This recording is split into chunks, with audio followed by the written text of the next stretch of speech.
छोटे शुआई का हादसा और लालच की कहानी। छोटे शुआई का पैर फिसल गया और वह गलती से एक ऐसी घाटी में गिर पड़ा जो पूरी तरह सोने से भरी हुई थी। जब उसने सामने यह अप्रत्याशित सौभाग्य देखा तो इंसानी स्वभाव की लालच ने उसे सोचने तक नहीं दिया। उसने तुरंत पागलों की तरह वहां से सोना इकट्ठा करना शुरू कर दिया, जैसे कोई भी चीज छूट न जाए। कहते हैं कि जो भी सोना देखता है उसकी किस्मत चमक उठती है। जब शुआई इस दौलत के नशे में लगभग पागल हो रहा था, तभी एक चमकदार रोशनी ने उसका ध्यान खींचा। जिज्ञासावश वह पास गया, लेकिन जो उसने देखा उससे वह बुरी तरह डर गया। उस डर से वह इतना घबरा गया कि खुद पर काबू तक खो बैठा।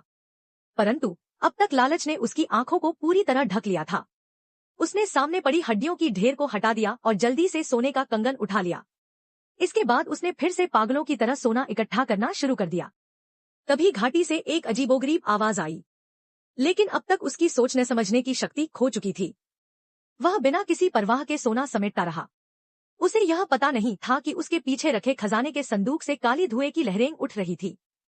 2.5 साल बाद शुआई का बड़ा भाई और उसका साथी उस सोने की घाटी में पहुंचे। वह दोनों सामने बसी सोने की नगरी को देखकर हैरान रह गए। तभी भाई की नजर जमीन पर जले हुए खाल और खून पर पड़ी और उसे एक भयानक अनहोनी का एहसास हुआ। इससे पहले कि वे कुछ समझ पाते, वहां एक और हादसा हो